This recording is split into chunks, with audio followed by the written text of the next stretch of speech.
Welcome back. Last వీడియోలో మనం draw చేసేటప్పుడు పెన్సిల్ ఎలా పట్టుకోవాలి, షేడింగ్ చేసేటప్పుడు పెన్సిల్ ఎలా పట్టుకోవాలి అనేది చూసాం. ఈ వీడియోలో మనం డ్రా చేసేటప్పుడు మన హ్యాండ్ ఎలా ఉండాలి, చాలా ఫ్రీగా మూవ్ అవ్వాలి. సో అలా మన హ్యాండ్ ఫ్రీగా మూవ్ అవ్వడానికి ఈ వీడియోలో నేను కొన్ని ఎక్సర్సైజెస్ అండ్ కొన్ని స్టెప్స్ చెప్తాను. అవి ఫాలో అయితే మీ హ్యాండ్ అనేది డ్రా చేసేటప్పుడు చాలా ఫ్రీగా మూవ్ అయ్యింది. సో ఇంతవరకు నా ఛానల్ ఎవరైతే సబ్స్క్రైబ్ చేయలేదో please do like and subscribe and share చేయండి. సబ్స్క్రైబర్స్ పెరిగే కొందికి నాకు ఇంకా మంచి మంచి వీడియోస్ చేయాలనిపించింది అండ్ నేను కూడా మంచి కంటెంట్ ఇవ్వగలుగుతాను. So please do like and subscribe and share కూడా చేయండి. సో లేట్ చేయకుండా ఈరోజు వీడియో స్టార్ట్ చేసేద్దాం. ఇప్పుడు డ్రా చేసేవాడి మైండ్ అండ్ వాడి ఇంటెన్షన్ ఎలా ఉండాలంటే, ఇప్పుడు ఏదైనా ఒక కాంపిటీషన్లో ఒక ఛాలెంజ్కి రెడీగా ఉన్న ఒక అథ్లెట్ లాగా ఉండాలన్నమాట.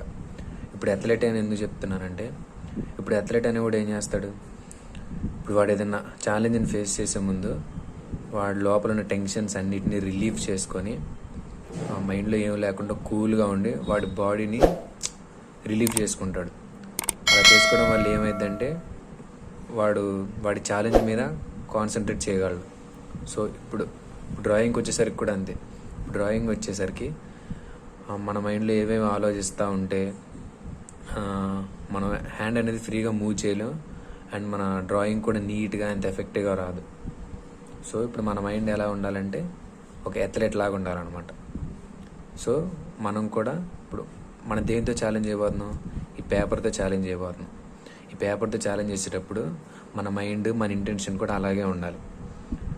అలాగే ఉండాలంటే మనం ఏమి ఆలోచించకుండా జస్ట్ మన హ్యాండ్ ఫ్రీగా మూవ్ అవ్వాలంటే కొన్ని ఎక్సర్సైజెస్ చేయాలన్నమాట. ఎక్సర్సైజెస్ అంటే నథింగ్ బట్ లైన్స్. డ్రాయింగ్ అంటే ఏంటి, కాంబినేషన్ ఆఫ్ లైన్స్ కదా. సో ఇప్పుడు నేను కొన్ని ఎక్సర్సైజెస్ చూపిస్తాను అండ్ కొన్ని టిప్స్ చెప్తాను.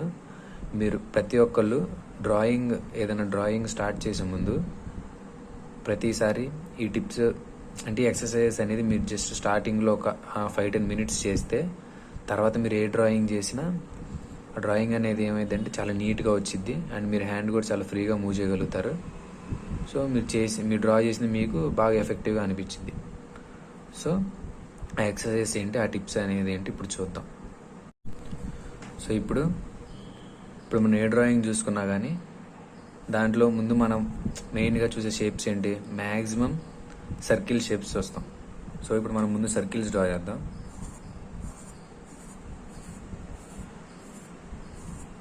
మీరు దేని మీద కూడా ఎక్కువసేపు చేయొద్దు. మీరు ఏ ఎక్సర్సైజ్ ఏ షేప్లో ట్రై చేసినా కానీ ఫాస్ట్గా చేసేయండి. దాని మీద ఎక్కువ కాన్సన్ట్రేషన్ పెట్టి ఇప్పుడు మీరు సర్కిల్సే గీస్తా కూర్చుంటే టైం వేస్ట్ అనమాట. అంత అవసరం లేదు, జస్ట్ మీకు అదొక ఎక్సర్సైజ్ లాగా అనమాట. ఓకే, అదే షేప్స్ డ్రా చేస్తా కూర్చోకూడదు. జస్ట్ మనం చేసేది ఏంటంటే జస్ట్ ఒక ఎక్సర్సైజ్ మాత్రమే, దాని మీద టైం వేస్ట్ చేస్తా కూర్చోకూడదు. ఇప్పుడు సర్కిల్స్ గీసాం, ఇప్పుడు లైన్స్ తయారు చేసే కొందుకు ఏమైందంటే మీరు లైన్స్ అనేవి స్ట్రైట్గా గీయగలుగుతారు. కొంతమందికి ఏంటి లైన్స్ అనేవి స్ట్రైట్గా రావు, కొంతమందికి ఇలా వంకర పోతూ ఉంటాయి. సో మీరు రెగ్యులర్గా ఈ ప్రాక్టీస్ చేయడం వల్ల ఏమైందంటే మనం ఒక 5-6 టైమ్స్ ప్రాక్టీస్ చేసినప్పుడు 6th టైం ఏమైందంటే మీరు ఆటోమేటిక్గా ప్రాక్టీస్ చేయకుండా ఏ డయాగ్రామ్ అని ఈజీగా గీయగలుగుతారు. ఇప్పుడు ఎక్సర్సైజ్ వల్ల మనకి మెయిన్ లాభం ఏంటంటే మనం మన స్కిల్స్ అనేవి ఇంప్రూవ్ చేసుకోవచ్చు. ఇప్పుడు కొత్తగా స్టార్ట్ చేసే వాళ్ళు ఇలా చేయటం వల్ల ఏమైందంటే వాళ్ళ హ్యాండ్ అనేది ఫ్రీగా మూవ్ అయ్యి అలవాటు పడిపోయింది అనమాట. ఇప్పుడు నెక్స్ట్ ఏదైనా మీరు డ్రా చేసేటప్పుడు ఇక ఈ ప్రాక్టీస్ ఏమీ లేకుండా మీరు డైరెక్ట్గా డ్రా చేయగలుగుతారు. ఓకే, ఇలా లైన్స్ మీరు ఏ షేప్లో కావాలంటే ఆ షేప్లో లైన్స్ డ్రా చేసుకోవచ్చు. జస్ట్ ఎక్సర్సైజ్ అనమాట, ఏం లేదు. మళ్ళీ మెయిన్ ఇంకోటి ఏంటంటే ఇప్పుడు మీరు డ్రాయింగ్కి ఎన్ని పెన్సిల్స్ అయితే యూజ్ చేస్తారో ప్రతి పెన్సిల్తో మీరు ఎక్సర్సైజ్ అనేది చేయాలి. ఇప్పుడు మీరు 2B pencil, 4B pencil, 8B pencil use చేస్తున్నారు అనుకోండి. ఇప్పుడు మీరు ఓన్లీ 2Bతోనే ఎక్సర్సైజ్ చేస్తే తర్వాత మీరు డ్రాయింగ్లోకి డ్రా చేసిన తర్వాత మీరు 6B 8B పెన్సిల్ యూజ్ చేసేటప్పుడు ఏమైంది, 2B పెన్సిల్ అనేది కొంచెం స్మూత్గా ఉండిద్ది, ఆ మిగతా 2 పెన్సిల్స్ అనేవి కొంచెం హార్డ్గా ఉంటాయి కదా. సో మీరు ఈ పెన్సిల్తో షేడ్ చేసి మళ్ళీ తర్వాత ఆ పెన్సిల్ యూజ్ చేసేటప్పుడు ఏమైందంటే మీరు కరెక్ట్గా డ్రా చేయలేకపోతారు. సో మీరు ప్రాక్టీస్ చేసేటప్పుడే మీరు ఏ పెన్సిల్స్ యూజ్ చేసి డ్రాయింగ్ చేయాలనుకుంటున్నారో ఆ పెన్సిల్స్ అన్నిటితో ప్రాక్టీస్ అనేది చేయండి. ఓకే,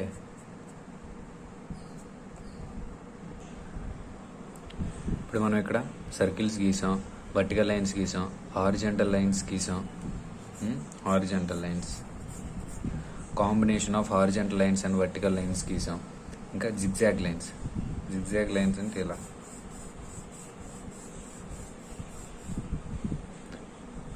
ఇక్కడ వేస్తాను. Zigzag lines, combination of horizontal and zigzag lines.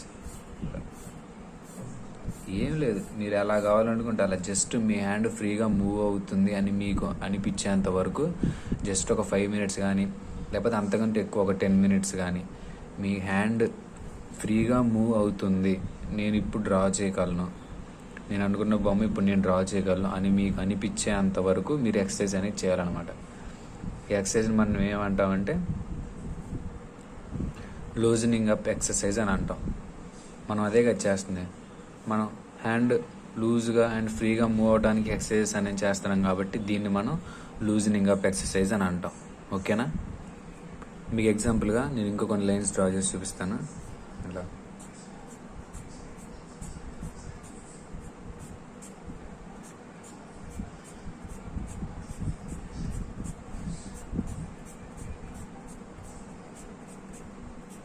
దేని మీద కూడా ఎక్కువ టైం వేస్ట్ చేయకూడదు.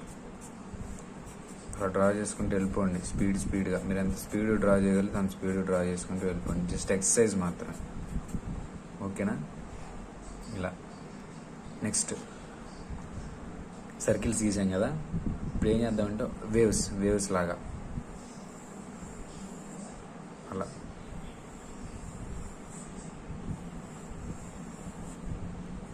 ఈ వేవ్స్ అనేది గీసేటప్పుడు మీకు అర్థమైపోయింది మీ హ్యాండ్ అనేది ఫ్రీగా ఉందా లేదా, మీరు బలవంతం డ్రా చేస్తున్నారా లేదా హ్యాండ్ అనేది ఫ్రీగా మూవ్ అవుతుందా లేదా అనేది మీకు అర్థమైపోయింది.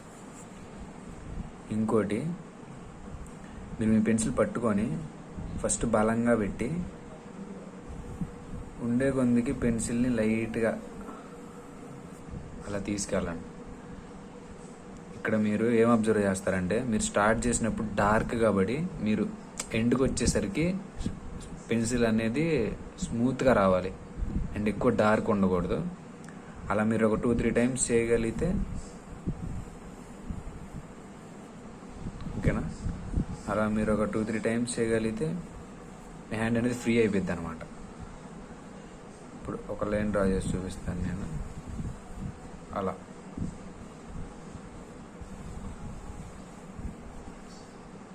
ఓకేనా. స్టార్ట్ చేసినప్పుడు డార్క్గా ఉండి ఎండ్కి వచ్చే టైంకి లైట్గా రావాలంటే మీరు ఇక్కడ ఏం చేస్తున్నారు, మీరు మీ హ్యాండ్ని కంట్రోల్ చేయగలుగుతున్నారు. ఓకేనా. ఆ కంట్రోల్ మీరు ఎప్పుడైతే అలా కంట్రోల్ చేసుకోగలుగుతారో అప్పుడు మీరు డ్రా చేయగలరు. ఓకేనా. డార్క్గా డ్రా చేసి లాస్ట్కి వచ్చేసరికి లైట్గా అండ్ స్మూత్గా మీరు మీ ప్రెషర్ని కంట్రోల్ చేసుకోగలుగుతున్నారు, మీ హ్యాండ్ ఫ్రీగా మూవ్ చేయగలుగుతున్నారు. ఓకే. సో ఇప్పుడు మీరు డ్రా చేయడానికి రెడీగా ఉన్నట్లు. మీరు ఈ ఎక్సర్సైజ్ ప్రతి డ్రాయింగ్ ముందు ఈ ఎక్సర్సైజ్ మీరు చేసుకుంటూ ఒక 5 minutes, 5 minutes అంటే 5 minutes కాదు, మీ హ్యాండ్ ఫ్రీగా మూవ్ అవుతుంది అని మీకు అనిపించే అంతవరకు మీరు డ్రా చేసుకుంటే, ఈ ఎక్సర్సైజ్ చేసుకుంటే మీరు ఇంకా డ్రా చేయడానికి రెడీగా ఉన్నట్లు లెక్క. ఓకేనా. ఈ ఎక్సర్సైజ్ ఓన్లీ మీరు పెన్సిల్తో డ్రా చేసేటప్పుడు మాత్రమే. ఇప్పుడు కొంతమంది ఏం చేస్తారంటే గ్రాఫైట్ పెన్సిల్స్ అని, గ్రాఫైట్ రాడ్స్ అని అలా కొన్ని ఉంటాయి. మన పెన్సిల్స్తో కంపేర్ చేసుకున్నప్పుడు అవి ఎలా ఉంటాయి అంటే వాటి లీడ్స్ అనేవి కొంచెం లావుగా ఉంటాయి. సో వాటికి వచ్చేసరికి వాటి ఎక్సర్సైజెస్ వేరే ఉంటాయి. సో అవి నేను నెక్స్ట్ వీడియోలో ఎక్స్ప్లెయిన్ చేస్తాను.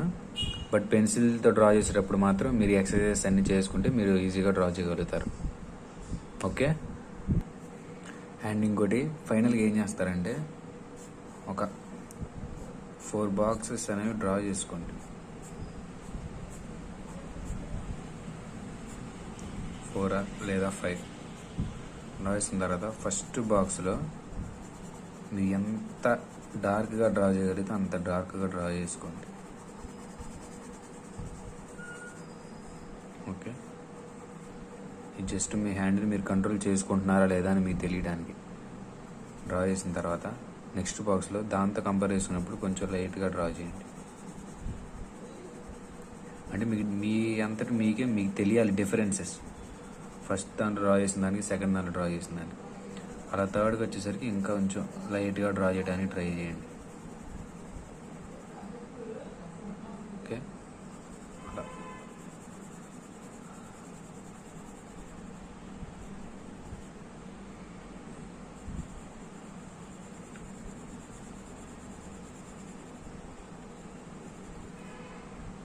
దీనివల్ల ఏమైందంటే మీ హ్యాండ్ అనేది మీరే కంట్రోల్ చేసుకోగలుగుతారు. ఇప్పుడు ఫస్ట్ దాంతో కంపేర్ చేసుకున్నప్పుడు సెకండ్ దాంట్లో కొంచెం దీంతో కంపేర్ చేసినప్పుడు దీని మీద ఇది కొంచెం లైట్గా ఉంది, దీని మీద ఇది కొంచెం, అలా లాస్ట్కి వచ్చేసరికి ఇంకా చాలా లైట్గా అనమాట. సో మన హ్యాండ్ని మనం ఇప్పుడు కంట్రోల్ చేసుకోగలుగుతున్నాం. ఓకేనా? ఇప్పుడు మనం డ్రా చేయడానికి రెడీగా ఉన్నట్లు.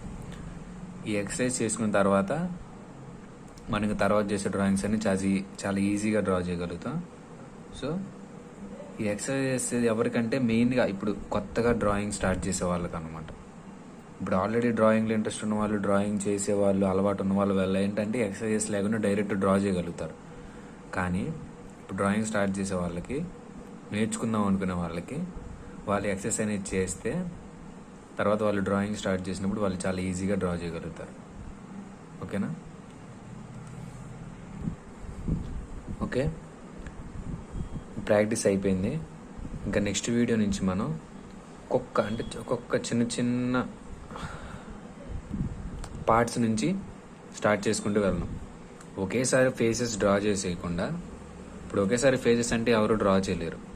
సో ఇప్పుడు ఫస్ట్ హెయిర్ స్టైల్స్ నుంచి స్టార్ట్ చేసి, లేదా ఐస్, ఏదన్నా ఒక బాడీ పార్ట్ దగ్గర నుంచి స్టార్ట్ చేసి ఒక్కొక్క పార్ట్ నేర్చుకుంటూ వెళ్ళి అన్నీ అయిపోయిన తర్వాత అప్పుడు ఫేసెస్ ఎలా డ్రా చేయాలనేది చూద్దాం. సో నెక్స్ట్ వీడియోలో మనం ఫస్ట్ ఐస్ ఎలా డ్రా చేయాలనేది చూద్దాం. అలా ఐస్ అయిపోయిన తర్వాత nose, lips, ears, hair styles,